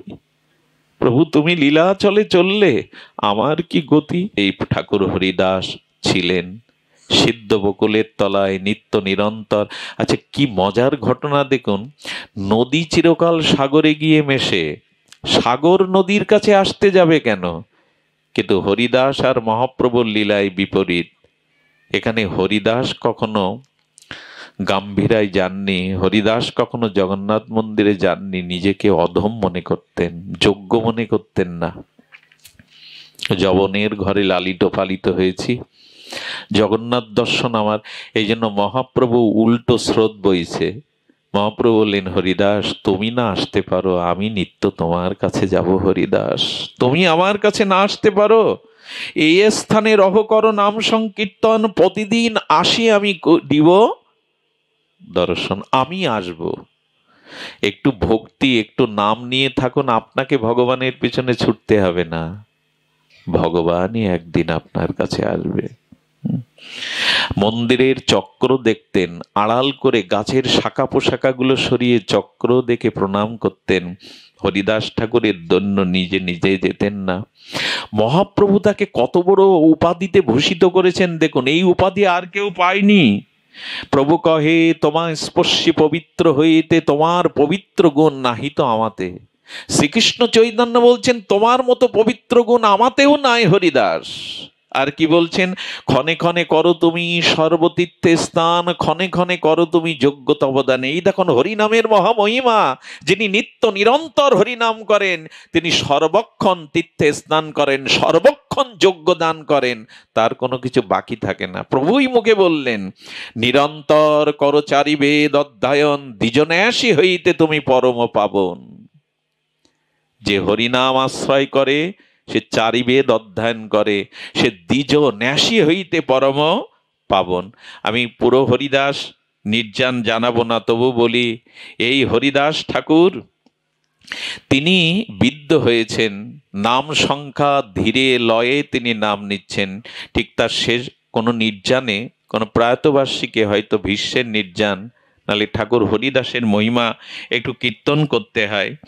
হ্যাঁ, হরিদাস ঠাকুর শেষের কটা দিন, অপ্রকাটের আগের কটা দিন প্রসাদ পাচ্ছিলেন না। মহাপ্রভুর অবশিষ্ট অধরামৃত প্রসাদ হরিদাসের জন্য বরাদ্দ ছিল। হরিদাস গোবিন্দ দাসের নেওয়া প্রসাদকে সম্মান জানিয়ে কণা মাত্র মস্তকে জিহ্বাই দিয়ে প্রসাদ ফিরিয়ে দিচ্ছিল। হরিদাস ঠাকুরের এই অবস্থা দেখে গোবিন্দ দাস মহাপ্রভুর একান্ত অঙ্গসেবক প্রভুকে নিবেদন করলেন, প্রভু তোমার হরিদাস প্রসাদ পাচ্ছে না। মহাপ্রভু ব্যাকুল হয়ে ছুটে এসে বলছেন, হরিদাস তোমার শরীর সুস্থ তো? সারাটা জীবন তুমি পড়ে রয়েছ, তোমার শরীর সুস্থ তো? বলো তো, আমি একটু ঔষধ পত্র কবিরাজের ব্যবস্থা করি। ঠাকুর হেসে বললেন, শরীর সুস্থ মোর, অসুস্থ বুদ্ধি মন। ভগবত ভজন না করলে মন বুদ্ধি অসুস্থ হয়ে যায়। হরিদাস ঠাকুর বললেন, আমার আমার আমার শরীর সুস্থ প্রভু, শরীরকে নিয়ে আমি ভাবি না। এ শরীর চিতায় দিলে এক মুষ্টি ভস্য হবে, মাটির নিচে দিলে কৃমি কীট হয়ে যাবে, আর শৃগাল কুকুর ফেলে দেওয়া দেহটা খেলে ওদের উদরে মলমূত্র হবে। এ দেহের রোগকে রোগ ভাবে না হরিদাস, ভগবানকে ঠিক ঠিক ভজন না করে পাতাই হলো প্রকৃত ব্যাধি। ভগবানকে ভজন না করাই হলো প্রকৃত মনোরোগ ব্যাধি। আজকের মানুষ মনোরোগে ভুগছে কেন? হৃদয়ে ভক্তি নেই, নাম নেই, হরি কথা হরি নাম যার হৃদয়ে নেই সে তো মানসিক বিকারগ্রস্ত হবে।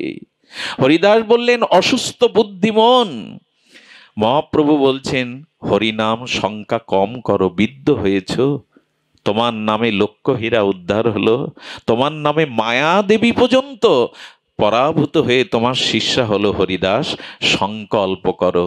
হরিদাস চোখের জলে যে নিবেদন করেছিল তা বড় বিস্ময়কর।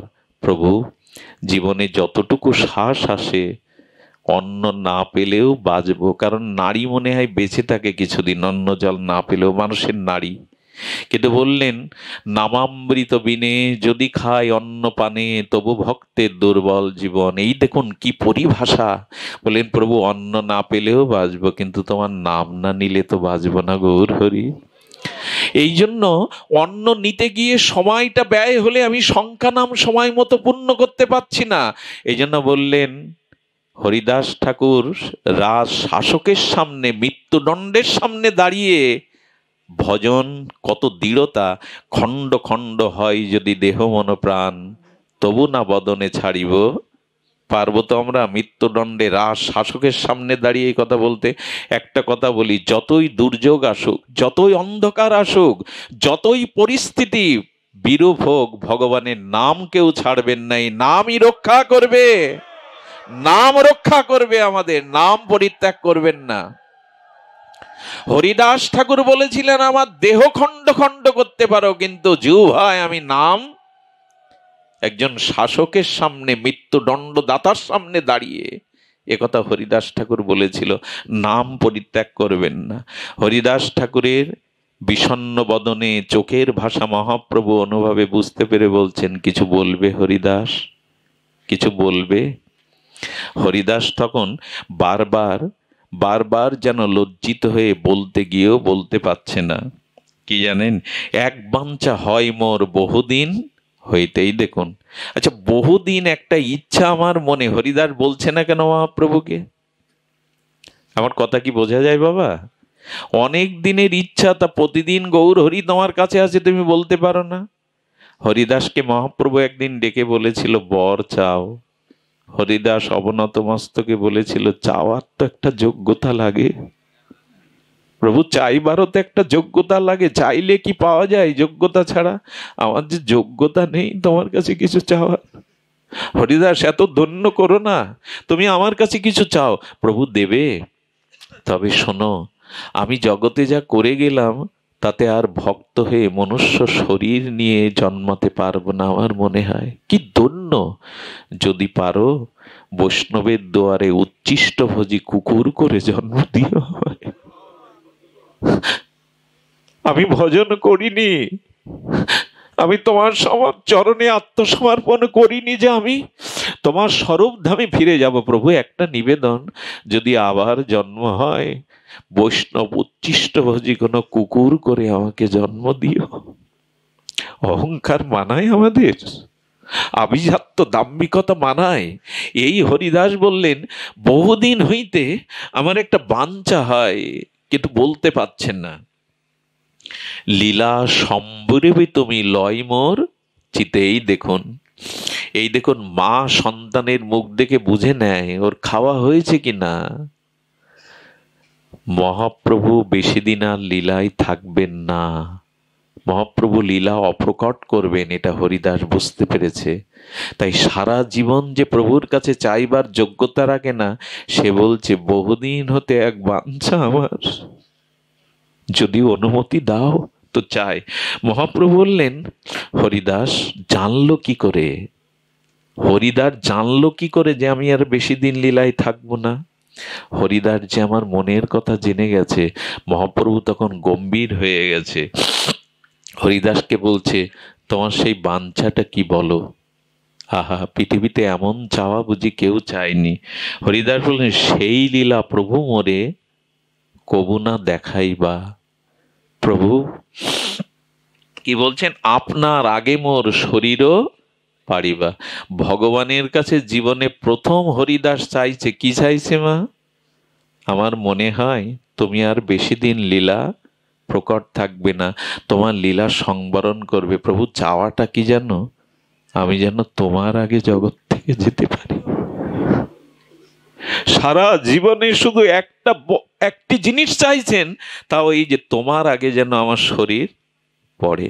আচ্ছা, ভক্ত আর ভগবান এক জায়গায় হলে দুইজন যদি ইচ্ছা প্রকাশ করেন, কার ইচ্ছা পূর্ণ করেন? কার ইচ্ছাটা টিকে থাকে? ভগবান চিরকাল ভক্তের ইচ্ছা পূরণ করে নিজে হেরে যান। মহাপ্রভু চেয়েছিলেন হরিদাসের আগে চলে যেতে। হরিদাস বুঝতে পেরে বলছেন তোমার আগে মোর শরীরও পারিবা, যেন তোমার আগে আমি যেতে পারি। কেন জানে?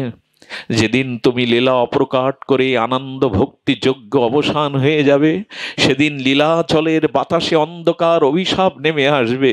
হা গৌর বলে আকাশ বাতাস ভারী হয়ে যাবে। প্রভু, তোমার সেই অদর্শনের অভিশপ্ত দিন আমি দেখতে চাই না। প্রভু, আমি তোমার আগে যেতে চাই, আমি তোমার আগে যেতে, সেই অভিশপ্ত দিন যেন আমি চোখে না। আহারে, আহা কি নিবেদন, আমি তোমার আগে যেতে চাই। আহা, হরিদাসকে মহাপ্রভু পাথর মতো হয়ে গেছেন। হরিদাসের নিবেদন শুনে ভগবানের চোখেও জল, গৌর হরির চোখে জল, হরিদাসের চোখে জল। হরিদাস আর কিছু বলবে? কি বলল জানেন? এটা একবার করে ভগবানকে জানাবেন তো প্রতিদিন তার সামনে। কি বলছেন জানেন? প্রভু আমি যাব, কেমন করে যাব জানো? হৃদয়ে ধরিব তোমার ও কমল চরণ। আমি তোমার আগে যাব, কেমন করে জানো? এই ইচ্ছা তোমার চরণে নিবেদন করছি, আমি আরজি জানিয়ে রাখছি।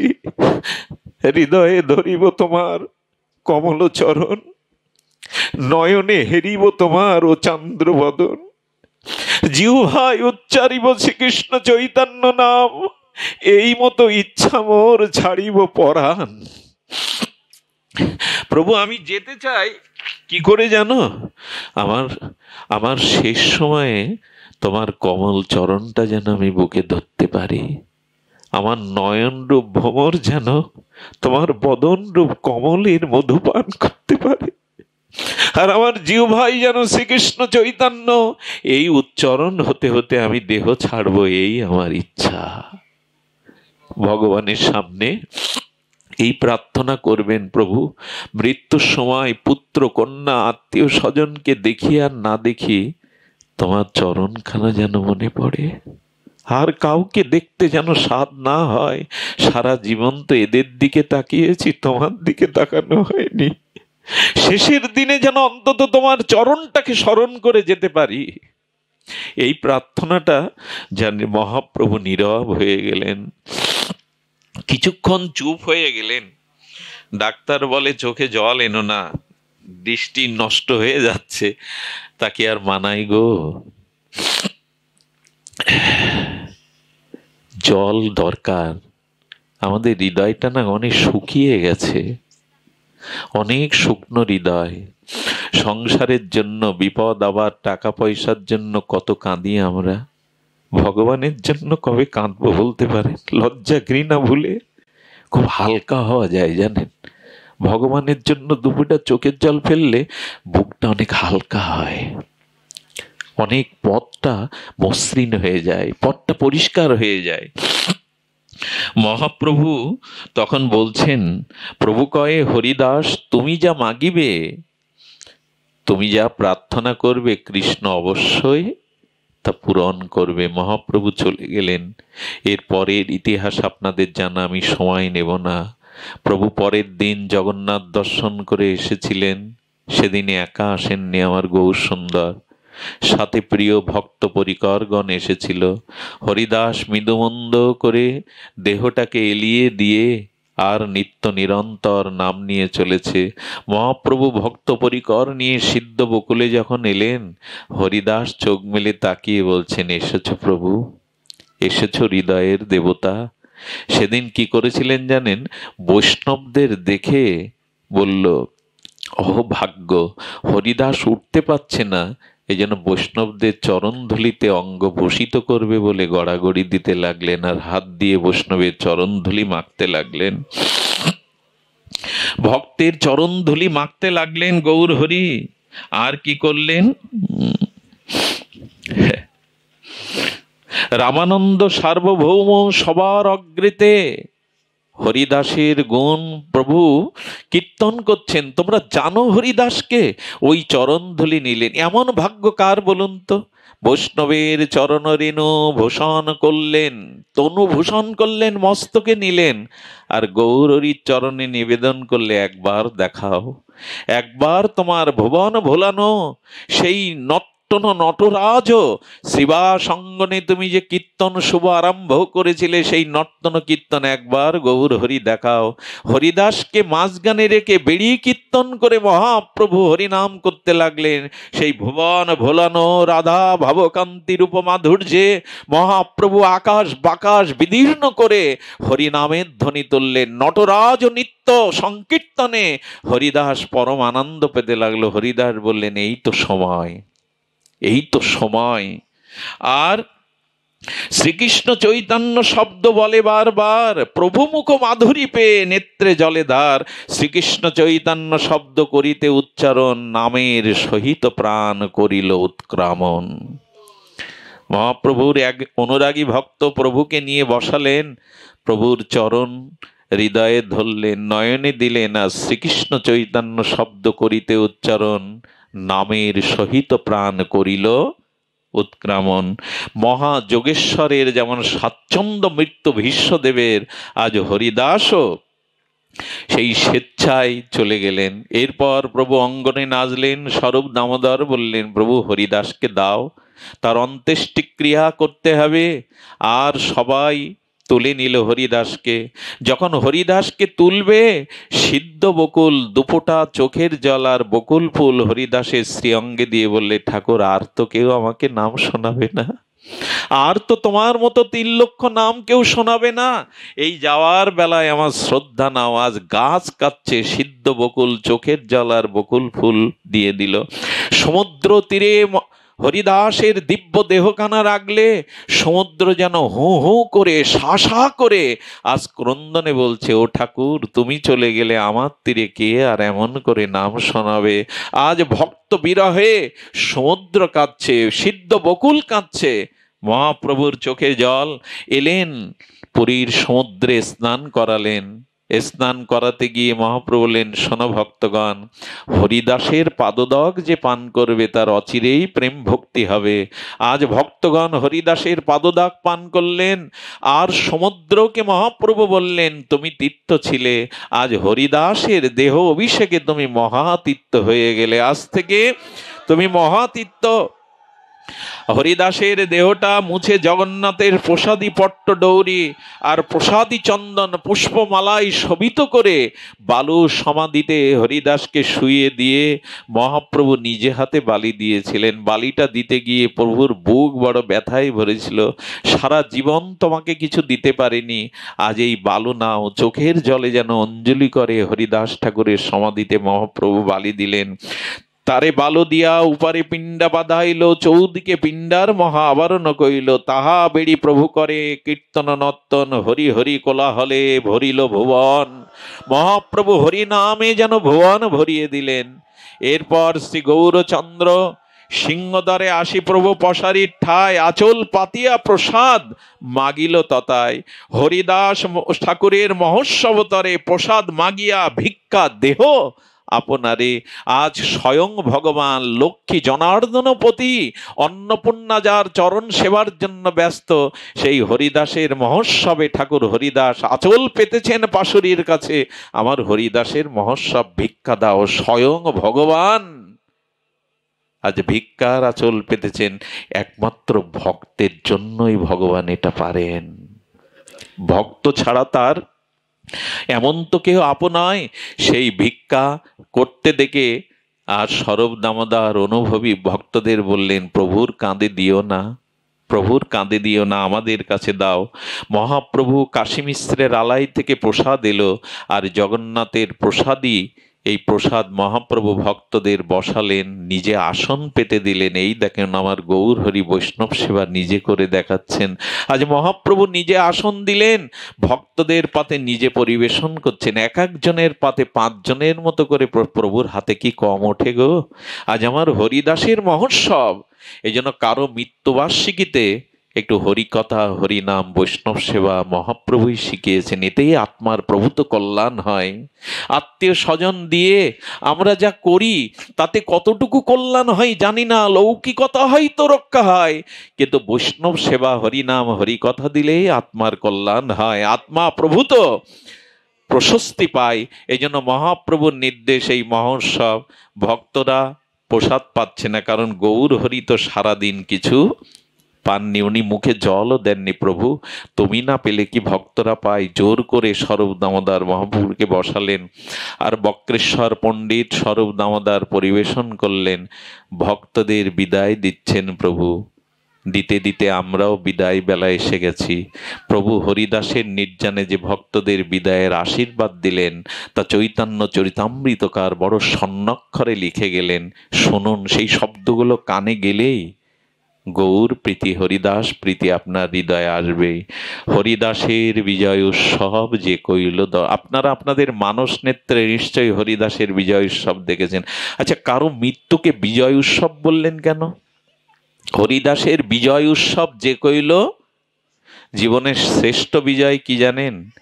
যদি মৃত্যুর সময় হরিদাসের মতো ভগবানের নাম নিতে নিতে যাওয়া যায়, এটা মৃত্যু নয়, এটা পরম বিজয়।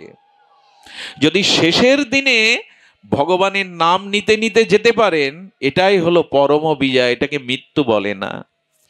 হরিদাসের বিজয় উৎসব যে কইল দর্শন, যেই তারে নিত্য কইল, যে কইল কীর্তন। এই যে আমাদের শুভঙ্কর আজ বসুন্ধিয়ার যে ভক্তরা কি সুললিত মধুর কণ্ঠে হরিনাম করলেন। হরিদাসের নির্জানে যারা কীর্তন করলো, যারা নৃত্য করলো, যারা অংশগ্রহণ করলো, হরিদাস নির্জন যারা মানস নেত্রে দর্শন করলো, প্রভু বললেন তারে বালকা দিতে যে করিল গমন, তার মহোৎসবে যে করিল ভোজন, অচিরে হইবে সবার কৃষ্ণ প্রাপ্তি। প্রভু আশীর্বাদ দিচ্ছেন, অচিরেই হইবে সবার কৃষ্ণ প্রাপ্তি হরিদাস দর্শনে ওইচে হয় শক্তি। যে হরিদাসকে দর্শন করে সে অচিরেই, যে হরিদাসের কথা শ্রবণ করে অচিরেই তার কৃষ্ণ ভক্তি হবে। কে আশীর্বাদ করছেন? স্বয়ং মহাপ্রভু। আর কি বলছেন? হরিদাস দর্শনে ঐচে হয় শক্তি, কৃপা করে কৃষ্ণ মোরে দিয়েছিল সঙ্গ। মহাপ্রভু ভাগ্যবান মনে করছেন হরিদাসের সঙ্গ, কৃপা করে কৃষ্ণ মোরে দিয়েছিল সঙ্গ। স্বতন্ত্র কৃষ্ণের ইচ্ছায় কইল সঙ্গ ভঙ্গ। কৃষ্ণের ইচ্ছায় আজ আমি সাথী হারা হলাম। হরিদাসের দেখুন, ভক্তের জন্য ভগবানের কত ব্যথা। কৃষ্ণ আমাকে এক সঙ্গ দিয়েছিল। আমার কি মনে হয় জানেন, এই পৃথিবীতে সব থেকে বড় ব্যথা কি, সব থেকে বড় যন্ত্রণা, ব্যথা, ব্যথার মধ্যে শ্রেষ্ঠ ব্যথা কি জানেন? ভক্তকে হারিয়ে ফেলা, ভক্ত সঙ্গ হারিয়ে ফেলা। দুঃখ মধ্যে কোন দুঃখ বড়? কৃষ্ণ ভক্ত বিনা দুঃখ নাহি। যদি শুদ্ধ কৃষ্ণ ভক্ত জীবন থেকে চলে যায়, হারিয়ে যায়, এর থেকে বড় ব্যথা, এর থেকে বড় দুঃখ নেই। এই জন্য বৈষ্ণব বন্দনায় গাওয়া হয়, সঙ্গ বড় ভালোবাসি, জন্মে জন্মান্তরে যেন এমন সঙ্গ পায়। প্রভু যেন সঙ্গ ছাড়া করো না, যেন সঙ্গ ছাড়া করো না। যত অপরাধ করি দণ্ড দিও, কিন্তু সাধু সঙ্গে রেখো, সঙ্গ থেকে যেন বঞ্চিত করো না। জন্মে জন্মে যেন এই সঙ্গ পায়। মহাপ্রভু কাঁদছেন আর বললেন, স্বতন্ত্র কৃষ্ণের ইচ্ছায় হইল সঙ্গ ভঙ্গ। হরিদাস চলে গেল। জানেন, হরিদাস যাওয়ার পরে মহাপ্রভু আর বেশি দিন ছিলেন না। হরিদাস যাও, আমিও তোমার পিছনে। ভক্ত বিরহে ভগবানও চলে গিয়েছিলেন। আর হরিদাসের ইচ্ছা যাবে হইল চলিতে, আমার শকতি তারে নারিল রাখিতে। ভগবান এখানে হেরে গেছেন ভক্তের কাছে। আমার শক্তি নাই হরিদাসকে রাখবার, কারণ ভক্তের ইচ্ছাই তো জয়ী হয়। হরিদাস আছিল পৃথিবী শিরোমণি। এই দেখুন মহাপ্রভু হরিদাসের গুণ। হরিদাস আছিল পৃথিবী শিরোমণি, তাহা বিনা রত্ন শূন্য হইল মেদিনী। জয় জয় হরিদাস বলি করি জয়ধ্বনি, এত বলি মহাপ্রভু নাচে নাচনি। সব শেষে সন্ধ্যা নেমে এলো। জগন্নাথের মন্দিরে দেউলে প্রদীপ জ্বলে উঠল। গোবিন্দ দাস সেই কলার সরলার কাঁথাটা পেতে দিল। মহাপ্রভু কাঁথার উপরে মাথা রেখে দুই চোখ দিয়ে জল পড়ছে, আর শেষ ভাষা বললেন, হরিদাস চলে গেল, প্রাণে বাঁচা ভার, 3 লক্ষ হরিনাম কে শোনাবে আর। হরিদাস চলে গেল, প্রাণে বাঁচা ভার। এই হলো ভক্তাধীন ভগবানের ভক্তের প্রতি প্রীতি। আসুন আমরাও হরিনাম আশ্রয় করি, চৈতন্য চন্দ্রের চরণ আশ্রয় করে আমরা নিত্য নিরন্তর ভগবানের নামকে আশ্রয় করি। বিদেহী আত্মার কল্যাণ কামনা করে, আপনাদের সুদীর্ঘ ভাগবত জীবন প্রার্থনা করে, এই জীবাধমের জন্য আপনাদের চরণধূলি ভিক্ষা প্রার্থনা করে আজকের মতো হরিকথা এখানেই বিশ্রাম।